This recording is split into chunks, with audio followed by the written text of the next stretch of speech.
স্বাগতম all engineering solution এ। আজ আমি আলোচনা করব বিভিন্ন প্রকার সার্কিট ব্রেকার নিয়ে। সার্কিট ব্রেকারগুলি প্রধানত ইলেকট্রিক্যাল সার্কিটের সুরক্ষা ও নিয়ন্ত্রণের জন্য ব্যবহৃত হয়। এই ব্রেকারগুলি বিভিন্ন প্রকারে থাকতে পারে এবং তাদের ব্যবহার ক্ষেত্রের উপর নির্ভর করে। মিনিয়েচার সার্কিট ব্রেকার, এটি সবচেয়ে সাধারণ সার্কিট ব্রেকার হিসেবে পরিচিত এবং আমরা সম্প্রতি সবচেয়ে সাধারণভাবে দেখতে পাই। এটি ছোট এবং সাধারণভাবে ঘরে বা অফিসে ব্যবহৃত হয়।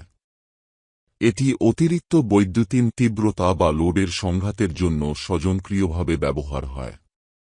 রেসিডেন্টিয়াল সার্কিট ব্রেকার, এটি ইলেকট্রিক ষড়যন্ত্রে লোডের প্রতি সুরক্ষা সরবরাহ করতে ব্যবহৃত হয়। এটি গ্রাউন্ড ফল্ট, কার্যি ছড়িয়ে গেলে বা আর্ক ফল্টের জন্য ব্যবহৃত হতে পারে। মোল্ডেড কেস সার্কিট ব্রেকার, এটি বড় এবং কমার্শিয়াল জোনে ব্যবহৃত হয় এবং এর মাধ্যমে বড় ধারাবাহিক লোড বা সার্কিটে একটি অতিরিক্ত বৈদ্যুতিন তীব্রতা বা লোডের ক্ষেত্রে ব্রেক করা হয়। টাইম কারণী সার্কিট ব্রেকার, এটি সময় এবং তীব্রতা দুইটি মৌলিক বৈশিষ্ট্য ব্যবহার করে এবং এর মাধ্যমে একটি সার্কিটে সময় অনুসারে ব্রেক করা হয়।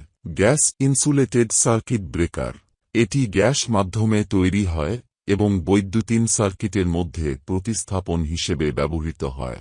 এটি বড় উচ্চ ভোল্টেজ ও কমপ্লেক্স ইলেকট্রিক সিস্টেমে ব্যবহৃত হয়। আর্ক ফল্ট সার্কিট ব্রেকার, এটি আর্ক ফল্ট থেকে জন্য ব্যবহৃত হয় এবং যে কোনো এক ইলেকট্রিক সার্কিটে আর্ক ফল্ট দেখতে বা সম্ভাবনা প্রদান করতে ব্যবহৃত হয়।